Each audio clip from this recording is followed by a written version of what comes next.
Lo que eran fuertes rumores parece ser una confirmación que se ha dado hace algunos minutos con una decisión del Gobierno Nacional de cerrar el registro de exportadores de granos, algo que suele suceder antes de cualquier modificación en el régimen de retenciones. Esto podría pasar a partir del domingo, cuando el presidente Alberto Fernández, en el discurso de inauguración de las sesiones ordinarias del Congreso, pueda anunciar una suba de las retenciones que podrían llevar, en el caso de la soja, las retenciones hasta el 33%. Estamos en nuestro living con Javier Rotondo, presidente de Cartés, Confederación de Asociaciones Rurales de la Tercera Zona. Javier, muchas gracias por acompañarnos. Bueno, los decíamos, rumores, pero que ya parecen ser confirmaciones, aumentos en las retenciones. Sí, bueno, esto de esta información reciente del cierre del registro de operaciones de exportación, de declaración de de exportación, habla a las claras de que indudablemente va a haber un cambio. Lo que ha sido este fin de semana largo, un secreto a voces, con rumores y demás, creo que esta es una previa de confirmación.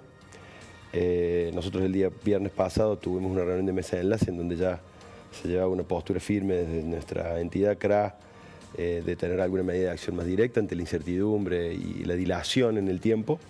Bueno, fuimos muy respetuosos del llamado a una audiencia por parte del ministro Basterra que se va a llevar adelante mañana por la tarde, pero la verdad que esto habla a las claras de que es una audiencia con muy pocos resultados o sin ningún margen, simplemente de ser meros espectadores de lo que claramente ya por indicios va a ser una decisión unilateral. Este gobierno asumió y la dirigencia agropecuaria hemos sido muy responsables a la hora de darle tiempo, de poder generar diálogo. Nosotros siempre propiciamos el sentarnos al diálogo, Basterra es una persona de diálogo y demás, pero indudablemente que a las claras está que no tiene ningún margen de poder de decisión y que bueno, que cuando el diálogo es unilateral y somos meros espectadores de decisiones, la cosa se complica, estamos con mucha incertidumbre, sobre todo a días, estamos en muy poco tiempo de una nueva campaña, ¿no? De una nueva cosecha. ¿Cómo impacta en el sector elevar las retenciones desde el 30% actual al 33%? Esto que seguramente mucha gente en su casa que no está vinculada con el sector piensa, bueno, aumentar 3% no parece tanto. Mira, hay dos aristas que me parece que son importantes destacar. La primera, hay trabajos de una fundación que aquí creo que se señala en ese aspecto, que FADA, que claramente con este cambio de 3 puntos se va del 64.5 la presión ejercida sobre el sector, en soja puntualmente, a casi el 70. Quiere decir que 7 de cada 10 pesos que se generan en el campo van a parar al Estado, en concepto de tributos, ¿sí? Derecho de exportación y demás impuestos.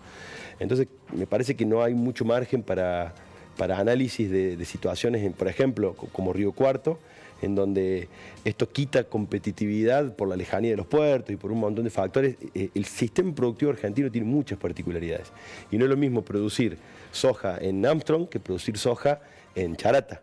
Entonces eso genera muchísimas distorsiones y disparidades y sobre todo en momentos muy sensibles como lo son a estar a días, si no menos de un mes, de lo que es una nueva campaña, donde el productor decide un montón de cuestiones y tiene un cambio de esquema en los valores de lo que va a valer su producción, es absolutamente negativo, sumado a que el contexto internacional y demás ha hecho que la presión fiscal, retenciones o derechos de exportación permanentes en los últimos casi 20 años han hecho diluir una renta que maliciosamente se habla de extraordinaria y demás. La renta es renta y la realidad es que hoy... ¿El campo no tiene excedentes, renta extraordinaria? No, absolutamente. Si vos te pones a ver los números de los distintos... Nosotros estamos en una zona en donde la predominancia es agrícola, pero tenemos muchos componentes ganaderos, de alguna economía como puede ser el maní y demás, y cada una tiene su particularidad, pero en el global, indudablemente que el productor se está comiendo el capital. Al campo lo acusan de no querer poner el hombro en medio de una catástrofe social como la que vive el país.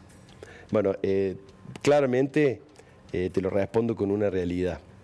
20 años de derecho de exportación, 170.000 millones de dólares. 3 créditos de stand-by de que pidió la anterior gestión de gobierno juntos, es lo que el campo aportó en concepto de solo de derecho de exportaciones a la sociedad. Bueno, ahí está el debate.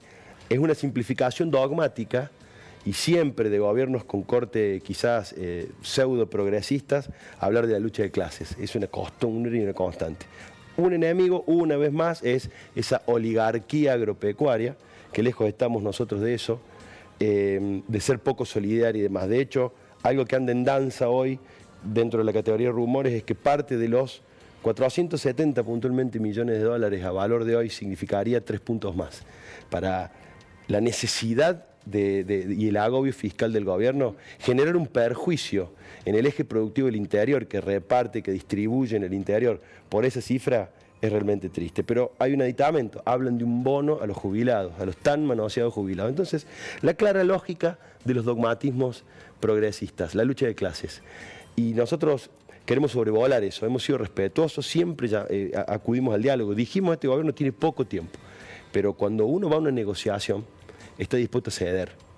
Y tiene que haber cesión de ambas partes. El campo no puede ceder más. Y no puede ser más sometido unilateralmente. Bueno, usted hablaba de la lucha de clases. Me llamó la atención una declaración de Gabriel de Rademacher, el presidente de Confederaciones Rurales Argentinas, que es la entidad a la que pertenece Cartés, que dijo que elevar el porcentaje de las retenciones sería casi declarar la guerra.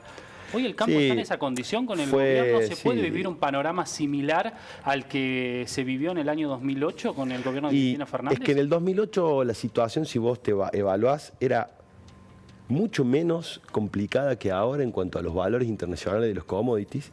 Y supimos cómo empezó y fue una espiral que fue tomando forma absolutamente indefinida y no sabíamos día a día cómo iba a terminar. Un gobierno que echaban hasta el fuego, que permanentemente doblaba la apuesta y demás. Creemos o tenemos la esperanza y expectativa de encontrar en Alberto Fernández una persona de mucho más diálogo. Así comenzó con la relación con el sector, pero fue solo un acúmulo de buenas voluntades. Lo que Gabriel quiso decir es que indudablemente sabemos cómo empieza. Hoy hay un conflicto en ciernes porque el momento fue el mismo, marzo 2008, marzo 2020. Antes de la cosecha. Situaciones difíciles en donde se deciden mucho, en donde la sensibilidad del productor está muy particular en esos días. Sabemos cómo empieza, pero no sabemos cómo puede terminar. La llave de esto siempre la tienen quienes ejercen los gobiernos. Y por último, ¿qué están evaluando las entidades del campo? Mira, vuelvo a decirte, estábamos evaluando medidas de acción directa como los cestes de comercialización, motorizado dentro de la mesa de enlace, que esa es otra realidad. Se habla de la partición de la mesa de enlace trabaja de manera conjunta, lo aprendimos en el 2008 y lo hemos llevado durante 12 años con las matices y las disidencias de cada uno, siempre seguimos unidos ante la lógica general del sector. Se hablaba de eso, CRA llevaba eso, fuimos respetuosos una vez más, el ministro Basterra llamó, vamos a esperar el día de mañana en la tarde, pero indudablemente que los ánimos, vuelvo a decirte, por las realidades, puede entender un productor de Armstrong, pero no puede entender un productor de Pampa del Infierno, no puede entender un productor de Salta, no puede entender un productor del norte cordobés. Los ánimos se exacerban. Quienes tenemos la representación gremial, nadamos en una delgada línea divisoria de aguas entre contener la necesidad del productor de base y ser dirigentes que estén a la altura de las circunstancias de un país que necesita acuerdos sociales, acuerdos económicos y demás. Vuelvo a decirte, en esa línea tratamos de estar los dirigentes, pero quien tiene la llave siempre son los que ejercen gobierno. Y hoy las señales son de viejas recetas, inconsultas, unilaterales, que ojalá que no sea la constante, porque indudablemente que llevan esta situación conflictiva a mal puerto. Gracias, Javier. Un gusto. Seguimos, hay más noticias en Telediario.